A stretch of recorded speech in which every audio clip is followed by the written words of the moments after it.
नमस्कार दोस्तों, स्वागत है आपके अपने YouTube चैनल एग्जाम विहार में। फ्रेंड्स, इस चैनल पे 64वीं बीपीएससी साक्षात्कार और 65वीं बीपीएससी मेंस के लिए एक स्पेशल सीरीज चलाई जा रही है। इस क्रम में हम इसके पूर्व 63वीं बीपीएससी में चयनित हुई पूजा कुमारी जी के बारे में चर्चा करेंगे। उनसे संबंधित साक्षात्कार में किस प्रकार के प्रश्न पूछे गए, उन्होंने किस प्रकार से अपने साक्षात्कार की तैयारी की, उसके बारे में आप लोगों से साझा करेंगे, जिससे कि जो भी आगामी साक्षात्कार देने वाले हैं, चाहे वो 64वीं बीपीएससी हो या 65वीं बीपीएससी के हो, उनके लिए काफ़ी फ़ायदेमंद होगा। और यह खासकर उन लोगों के लिए विशेष करके है जो महिला कैंडिडेट है और जिनका ऑप्शनल एलएसडब्ल्यू रहा है या सोशियोलॉजी रहा है, और उन लोगों के लिए काफ़ी बेहतर है। हम आइए देखते हैं कि पूजा कुमारी से उनके बारे में चर्चा करते हैं। सबसे पहले उनके एक समान परिचय के बारे में जानेंगे।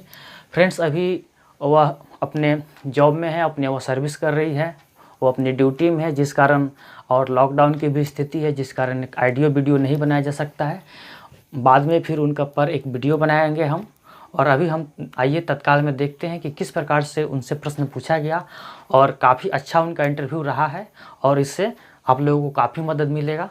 आइए देखते हैं कि सबसे पहले हम देखेंगे कि उनके बारे में कुछ हम सामान्य परिचय के बारे में जान लेते हैं कि पूजा कुमारी जी के बारे में।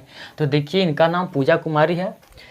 इनका जो चयन हुआ है वो 63वीं बीपीएससी में हुआ है उत्पाद निरीक्षक, यानी कि जिसे एक्साइज इंस्पेक्टर कहते हैं। वो अभी अपना इसी पद पे अपना सेवा दे रही है। वह पूर्णिया ज़िले में उनका पोस्टिंग है और उनका जो गृह जिला है वह सहरसा जिला की रहने वाली है। और ये भी बता दें फ्रेंड्स कि जो 63वीं बीपीएससी में जो यह उत्पाद निरीक्षक का पद था वह मात्र 13 पद था जिनका उसमें चयन हुआ है। ये लेवल 7 का आता है। अब आइए हम देखते हैं कि उनका पूर्व चयन भी हुआ है जो कि सब इंस्पेक्टर में रहा है। काफ़ी संघर्षशील और वह मेहनती हैं, जिनका पूर्व में भी चयन हुआ है और उनका 63 में भी चयन हुआ है, और आगे भी वह निरंतरण है और यूपीएससी की भी तैयारी कर रही है और अच्छा हो। अब आइए देखते हैं कि उनका जो इंटरव्यू हुआ था वह 11 सितंबर 2019 को हुआ था, उनकी साक्षात्कार। और उनके जो बोर्ड थे, राजेंद्र गुप्ता सर के बोर्ड में उनका साक्षात्कार हुआ था। उस बोर्ड के जो चेयरमैन थे राजेंद्र गुप्ता सर थे। अब हम देखते हैं कि उनसे किस प्रकार के प्रश्न पूछे गए। सबसे पहले उनसे जो प्रश्न पूछा गया है वह बोर्ड के चेयरमैन सर, यानी कि जो राजेंद्र गुप्ता सर हैं, जिनके बोर्ड में उनका साक्षात्कार पड़ा था, उनसे ही सबसे पहले प्रश्न पूछा गया था। उनके बोर्ड में कुल 4 सदस्य थे, यानी कि एक चेयरमैन सर थे, गुप्ता सर थे और बाकी 3 और सदस्य थे। टोटल 4 लोग थे। उन लोगों के द्वारा किस प्रकार से प्रश्न पूछा गया है, आइए हम देखते हैं। सबसे पहले उनसे ये पूछा गया कि आपने ग्रेजुएशन कब किया। उन्होंने बताया कि उन्होंने अपना जो ग्रेजुएशन किया है वह 2012 में ग्रेजुएशन किया है। उनका जो ग्रेजुएशन में सब्जेक्ट था वो मैथ था। तो उनसे प्रश्न पूछा गया कि फिर आपका ऑप्शनल सब्जेक्ट क्या है, तो उनका ऑप्शनल एलएसडब्ल्यू है। तो यहीं पे एक प्रश्न बनता है कि आपने ग्रेजुएशन में मैथ रखा है तो आपने यहाँ पर ऑप्शनल एलएसडब्ल्यू क्यों रखा है। तो उन्होंने अपना जवाब दिया, जो भी जवाब दिए होंगे। उसके बाद देखिए, उनसे पूछा गया कि अब एलएसडब्ल्यू आ गया तो एलएसडब्ल्यू से प्रश्न पूछे जाने लगे। उनसे पूछा गया था कि श्रम विधान कितने प्रकार के होते हैं। एलएसडब्ल्यू से प्रश्न है, जिन लोगों का एलएसडब्ल्यू रहा है वो जान रहे होंगे। तो उनसे प्रश्न पूछा गया कि श्रम विधान कितने प्रकार के होते हैं। तो उन्होंने बताए अपने जो भी विधान होते हैं, उन्होंने अपना आंसर दिया कि श्रम विधान के बारे में। फिर उनसे प्रश्न पूछा गया कि लेबर लॉ में क्या खामियां हैं, आप कैसे देखते हैं, या कुछ खामियां हैं तो बताइए। तो उन्होंने अपना बताया कि जो भी एक्ट बने हुए हैं बहुत पुराने हो गए हैं, समय के अनुसार उसमें संशोधन की आवश्यकता है। बहुत इस तरह के उन्होंने अपना जो भी जवाब दिए होंगे। उसके बाद फिर उनसे पूछा गया, ये जो इतने जो प्रश्न थे वो जो उस बोर्ड के जो चेयरमैन थे उनके द्वारा पूछा गया। उसके बाद दूसरे सदस्य के द्वारा इनसे प्रश्न पूछा जाता है कि ग्रेजुएशन कहाँ से किए। उनसे पूछा गया तो उन्होंने बताया कि ग्रेजुएशन हमने बीएन मंडल यूनिवर्सिटी से किए हैं। फिर उनसे ये प्रश्न पूछा गया, जब बीएन मंडल यूनिवर्सिटी उन्होंने बताई तो उनसे प्रश्न पूछा गया कि बीएन मंडल यूनिवर्सिटी का स्थापना कब हुआ है, उसका मुख्यालय कहाँ है, और जो बीएन मंडल जो नाम पड़ा है, यानी कि जो भूपेंद्र नारायण मंडल है, आखिर उनका नाम क्यों पड़ा है, क्या उसके स्थापना में उनका कोई योगदान रहा है। इससे जुड़े प्रश्न पूछे गए। फ्रेंड्स, इसके पहले भी हम के वीडियो में आपको बता चुके हैं कि अगर आप जिस विश्वविद्यालय से आपने ग्रेजुएशन की पढ़ाई किया है तो आपको उसके बारे में जानना होगा। अगर जैसे कि अगर मगध विश्वविद्यालय से हैं तो उसके बारे में, उसका मुख्यालय कहाँ है, उसका उसका स्थापना दिवस कब है, या स्थापना किनके द्वारा किया गया है, या उसका क्या लोगो है, या उसका क्या एक टैगलाइन है, उसके बारे में जानना होगा। इसके पूर्व के वीडियो में भी मैंने आप लोग को बताया था। तो इससे जुड़े चीज़ पूछे जाएंगे, इस पर आपको तैयार करना होगा। उसके बाद ये पूछा गया कि आप पहले किस जॉब में थे। अगर आप इसके पहले किसी जॉब में थे तो उससे संबंधित प्रश्न पूछे जाएंगे। तो इन्होंने बताया कि इनका जो इसके पूर्व में जो चयन हुआ था सब इंस्पेक्टर के पद पर हुआ था, लेकिन उन्होंने इसे ज्वाइन नहीं किया था। तो उन्होंने बताया कि मेरा चयन हुआ था लेकिन हमने ज्वाइन नहीं किया। तो फिर उनसे पूछा गया कि तो फिर आपने क्यों नहीं ज्वाइन किया, क्या कारण था। तो उन्होंने अपना व्यक्तिगत कारण बताया कि उनके जो घर में उनकी माँ का कुछ कारण था, मेडिकल इशू के कारण उन्होंने ज्वाइन नहीं किया। तो जो भी कारण था, जो भी जेन्युइन था, उन्होंने बताया। उसके बाद फिर उनसे पूछा गया, उसी के संदर्भ में पूछा गया कि अगर आप किसी थाने में थानेदार हैं तो आपका वर्क प्रायोरिटी क्या होगा। यानी कि पूछा गया कि आपको अगर किसी थाने में आपका पोस्टिंग है, आप वहाँ पे क्या कीजिएगा, आपकी पहली प्राथमिकता क्या होगी। तो उन्होंने इसके बारे में जवाब दिया है कि उन्होंने कहा है कि पुलिस और पब्लिक के बीच जो दूरी है, जो खास करके जो लोगों के बीच ऐसी धारणा बनी रहती है कि पुलिस लोग से वो लोग में थोड़ा एक डर और भय का माहौल रहता है, तो उसको गैप करने के लिए इन्होंने बताया कि सबसे पहले पुलिस और पब्लिक के बीच एक फ्रेंडशिप की ये लाने की काम करेंगे, जो गैप है उसको कम करने के। ये बहुत ही अच्छा जवाब रहा है उनका। उसके बाद फिर उन्होंने दूसरा चीज़ बताया कि महिला सुरक्षा पे कार्य करेंगे, क्योंकि ये खुद एक महिला कैंडिडेट है और ख़ास करके महिलाओं को सुरक्षा पर इन्होंने ये बताया। और ऐसा देखा भी जाता है कि महिलाएं अभी भी हमारे राज्य में एक तो शिक्षा में पीछे हैं ही, और भी क्षेत्रों में महिलाएं अभी भी अपने आप को खुल करके वो कुछ नहीं कह पाती है, या जो भी समस्या है वो उसके लिए सरकार के द्वारा महिला थाना का भी व्यवस्था किया गया है इसी कारण, ताकि महिलाएं अपने जो भी उनको जो भी बोलना हो या जो भी जिस तरह का मैटर हो, खुद आकर के वो महिलाओं से अपनी बातों को साझा करे। इसके लिए सरकार के द्वारा पहल है। तो इस पर उन्होंने अपना एक जवाब दिया। उसके बाद फिर इनसे प्रश्न पूछा गया, ये दूसरे मेंबर के द्वारा प्रश्न पूछे गए। उसके बाद उनसे ये जो प्रश्न पूछे गए हैं ये तीसरे मेंबर के द्वारा पूछा गया है। उनसे पूछा गया कि भारत का कौन सा शहर महिलाओं के लिए सबसे सेफ है। उस समय कोई रिपोर्ट आया होगा जिसमें यह आंकड़ा आया होगा कि कौन सा भारत का कौन सा शहर है जो महिलाओं के रहने के लिहाज से या सब ज़्यादा सेफ्टी है।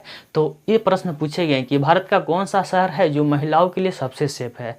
ज़रूरी नहीं है कि हर जवाब सब कोई जाने। तो उन्होंने इसके लिए सॉरी बोला कि सॉरी सर, मैं नहीं जानती। तो फिर इनसे ये प्रश्न पूछा गया।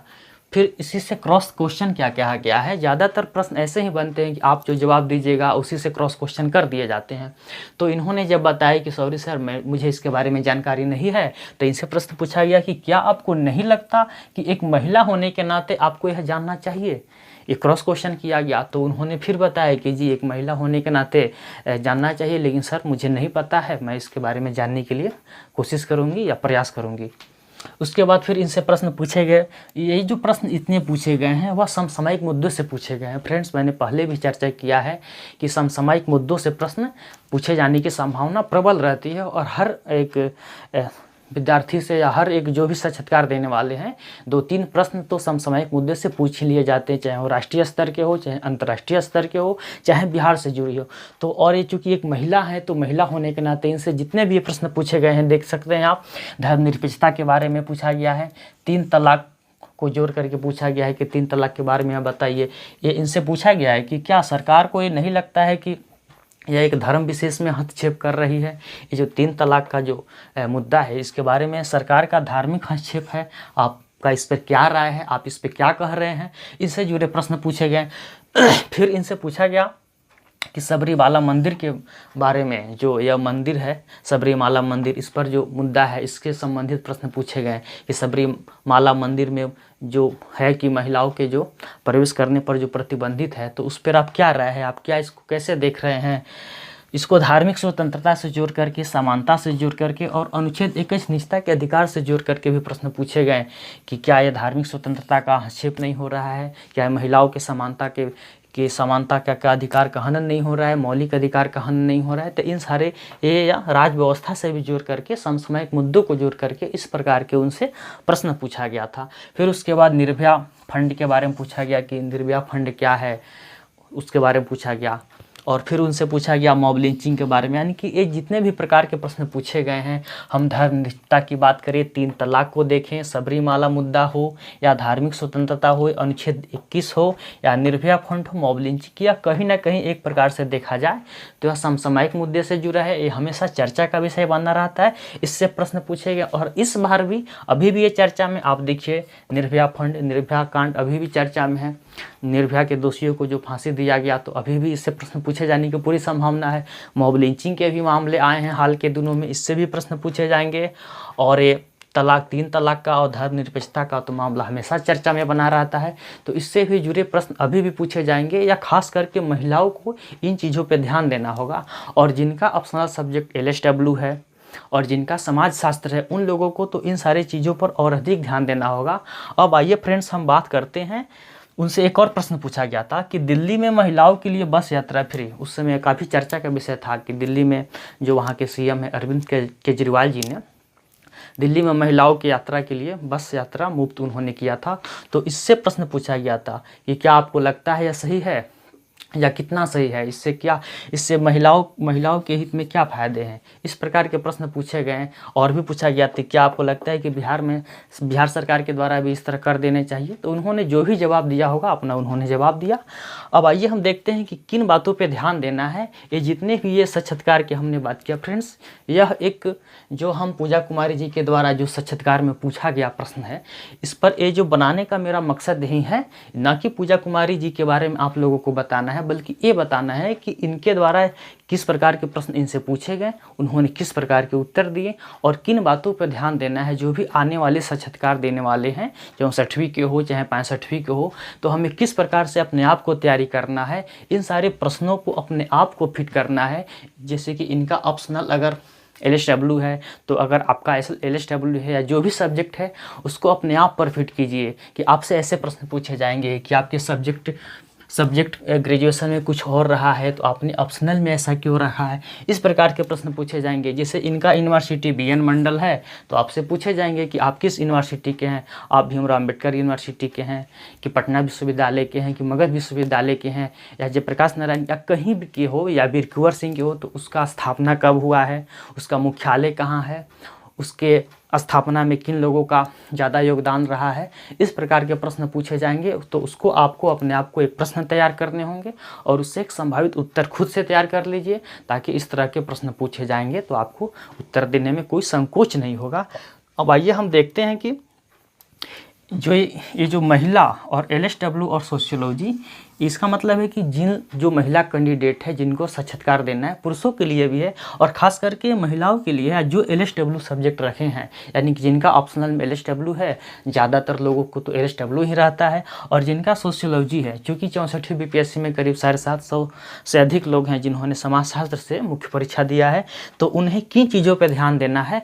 आज वर्तमान में जो करंट का स्थिति है, आप देखिए, जो प्रवासी मजदूरों से लेकर के है, जो कारखाना अधिनियम में जो संशोधन हो रहे हैं, इन सारे पॉइंट्स है। हमने कुछ यहाँ पे पॉइंट्स को नोट किया है शॉर्ट फॉर्म में, हम इस पर चर्चा करेंगे कि इन चीज़ों पे ध्यान देना है। वैसे फ्रेंड्स, हम एक नया सीरीज लेकर के आना चाह रहे हैं कि जिन लोगों का ऑप्शनल है अलग अलग है, उस ऑप्शनल सब्जेक्ट से जो भी लोग पहले से सेलेक्टेड हो चुके हैं, जिस प्रकार से LSW से पूजा कुमारी जी का चयन हुआ है, इतिहास से कृष्ण कुमार जी का, जिनका डिप्टी SP में चयन हुआ है, ज्योग्राफी से, इस प्रकार से जितने भी सब्जेक्ट से जिन लोगों का चयन हुआ है, उनसे या उस सब्जेक्ट से संबंधित शिक्षक के द्वारा उससे संबंधित पूछ करके एक संभावित एक तैयार किया जाएगा आपके बारे में, ताकि आपको किस प्रकार से उस सब्जेक्ट से जुड़े चीज़ों को तैयारी करना है, किन किन चीज़ों को जानना है। क्योंकि इंटरव्यू के लिए उस ऑप्शनल को ज़्यादा डीप में नहीं पढ़ना है। हम हर एक सब्जेक्ट को लेकर के एक शॉर्ट वीडियो लेकर के आएंगे, जिसमें आपको ये बताने का कोशिश किया जाएगा कि अगर आपका ऑप्शनल सब्जेक्ट LSW है, तो आपको LSW से किन किन क्षेत्र को पढ़ के जाना है, कौन कौन से लॉ को पढ़ के जाना है। अगर आपका समाजशास्त्र है, तो आपको समाजशास्त्र के किन किन क्षेत्रों से पढ़ के जाना है, यानी कि साक्षात्कार में किस प्रकार के प्रश्न पूछे जाते हैं। अगर आपका हिंदी लिटरेचर है, अगर आपका ज्योग्राफी है, तो किस प्रकार के तैयारी हम करें, किन क्षेत्रों को देख करके जाएं जिससे साक्षात्कार में प्रश्न पूछे जाएं, तो हम आसानी से जवाब दे सके। उसके लिए हम एक बहुत जल्द एक सीरीज लेकर के आएंगे। तो आइए फ्रेंड्स, हम यहाँ पर एक शॉर्ट फॉर्म में बात करते हैं कि कुछ कौन कौन से वो पॉइंट है जिन पर अभी वर्तमान में चर्चा में है, जिन पे ध्यान देना जरूरी है, जिससे जुड़े प्रश्न पूछे जाएंगे, ज़्यादा संभावना बनी रहती है। तो आइए हम देखते हैं ये श्रम विधान। सबसे पहले आप देख रहे हैं कि अभी श्रम विधान में बहुत से बदलाव हो रहे हैं। अभी जैसे कि प्रवासी मजदूरों को प्रत्येक राज्य के द्वारा अपने यहाँ बुलाया जा रही है, बिहार सरकार के द्वारा भी किया जा रहा है। तो इससे जुड़े प्रश्न आप बना सकते हैं, पूछे जाएंगे कि श्रम विधान में क्या बदलाव किए जा रहे हैं।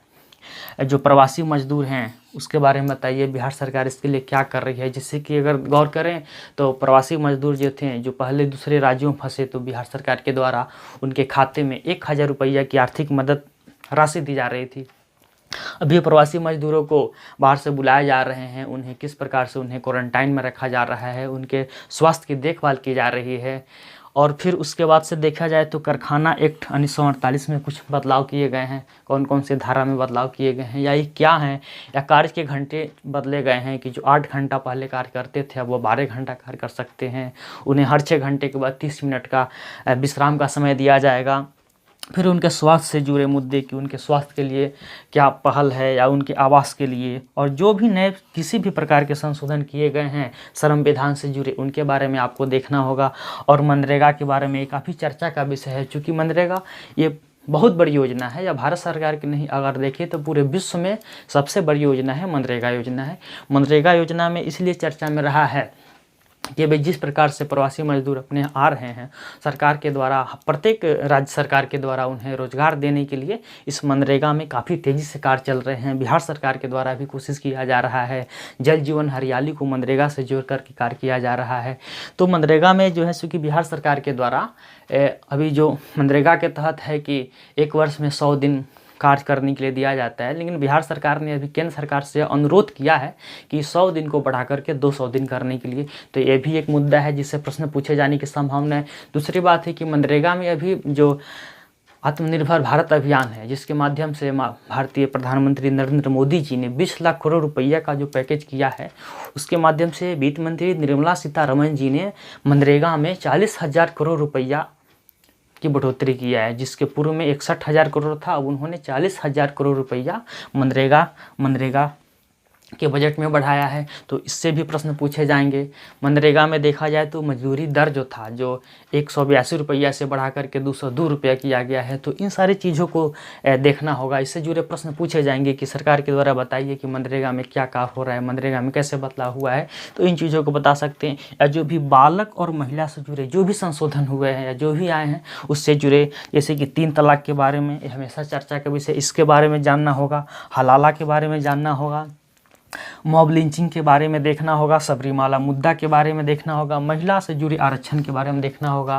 महिला आरक्षण बिल जो लटका हुआ है बिल, उसके बारे में देखना होगा। चूँकि अभी फिर चुनाव होने वाले भी हैं, और ग्रामीण क्षेत्रों में देखें तो फिर अगले वर्ष ग्राम पंचायतों का चुनाव होने वाला है महिलाओं के बारे में। तो इन सारी चीज़ों को देख करके जाना होगा। एक ओवरव्यू देखना होगा। फिर आपको निर्भया कांड तो काफ़ी चर्चा में है, चूँकि निर्भया के दोषियों को फांसी दिया गया, तो इससे जुड़े प्रश्न बन सकते हैं। जिस प्रकार पूजा कुमारी जी से निर्भया फंड के बारे में पूछा गया, तो आपसे भी निर्भया कांड के बारे में या निर्भया फंड के बारे में पूछा जा सकता है। उसके बाद विशाखा गाइडलाइन है, ये विशाखा गाइडलाइन के बारे में आप बताइए क्या है, कब आया, या पॉक्सो एक्ट के बारे में जो कि बच्चों से रिलेटेड है। उसके बाद धारा 377 समलैंगिकता और 497 एडल्ट्री के बारे में। यानी कि ये जो चीज़ हैं छोटे छोटे पॉइंट है, इसके बारे में देखना होगा। इससे जुड़े प्रश्न पूछे जाएंगे, क्योंकि बहुत छोटे हैं लेकिन व्यवहारिक हैं। इससे जुड़े अगर प्रश्न पूछे जाते हैं तो ऐसे प्रश्नों का जवाब देना अच्छा होगा। तो फ्रेंड्स, हमने आज जाना कि यह पूजा कुमारी जी के बारे में कि कैसे इनसे इंटरव्यू में प्रश्न पूछे गए हैं, किस प्रकार से प्रश्न पूछे गए हैं और इन्होंने किस प्रकार से जवाब दिया है। फ्रेंड्स, मेरा मकसद यह है कि आपको इसके जगह पर अपने आप को फिट रखना है, कि आपको अपने आप में अपने अपना सब्जेक्ट के बारे में, अपने ग्रेजुएशन सब्जेक्ट के बारे में, आप अपने हॉबी के बारे में, आप अपने बायोडाटा के बारे में, आप अपने आप को एक आंसर उत्तर तैयार कीजिए। हमने इसके पूर्व के वीडियो में कैसे बायोडाटा के बारे में तैयारी करना है, बायोडाटा के बारे में, हॉबी के बारे में, सब्जेक्ट के बारे में और ऑप्शनल के बारे में सब पर चर्चा किया। प्रशासन के बारे में भी हमने चर्चा किया है। इसके पूर्व के वीडियो अगर आप नहीं देखे हैं तो नीचे लिंक दिए होंगे, आप वहाँ से जा करके देख सकते हैं। आप प्ले लिस्ट में भी देख सकते हैं।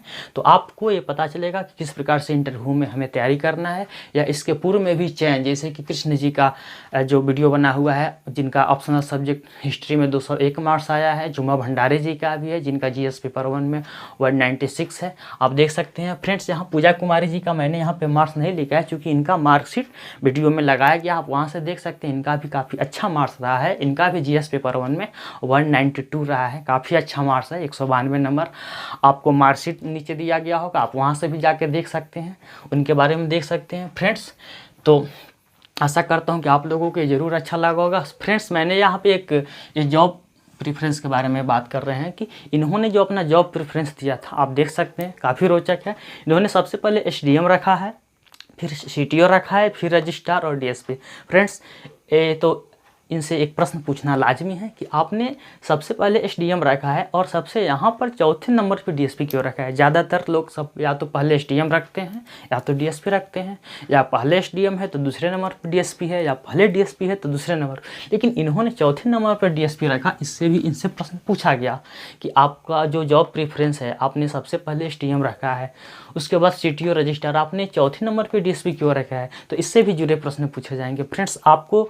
आपको अपने जो भी आपका जो जॉब का चॉइस है, आपको उससे खुद से तैयार करना होगा। आपको अभी से सोच लेना होगा कि हमें कौन सा पोस्ट पे जाना है या कौन सा पोस्ट लेना है, उसके बारे में एक फॉर्म भरनी होती है। फ्रेंड्स मैं आप लोगों को बता दूं कि इससे जुड़े एक वीडियो बहुत जल्द लेकर के आने वाला हूं कि 64वीं बीपीएससी में जितने भी पोस्ट हैं, टोटल 1465 पोस्ट हैं और इसमें 24 संवर्गों के पद हैं। 24 संवर्ग का मतलब 24 प्रकार के पोस्ट हैं, इस पर 24 प्रकार के पद हैं और सबका अलग अलग लेवल है। कुछ लेवल 9 का है, कुछ लेवल 7 का है। फ्रेंड्स मैंने इस पर एक बहुत जल्द वीडियो लेकर के आऊँगा जिसमें आपको ये बताऊंगा कि 64वीं बीपीएससी विज्ञापन में कुल कितने पद हैं। 3 बार में विज्ञापन आया था, टोटल 1465 जो सीट हैं, और कौन से लेवल 9 के हैं, कौन से लेवल 7 के हैं, उनके बारे में, उनके क्या कार्य होते हैं, उनके लेवल ग्रेड पे कितने हैं, उनके वेतनमान कितने हैं, कुल पदों की संख्या कितनी है, या उनके क्या कार्य होते हैं, इससे जुड़े चर्चा करेंगे। तो फ्रेंड्स आशा करता हूँ कि आप लोगों को ज़रूर अच्छा होगा। आज के लिए इतना ही, धन्यवाद।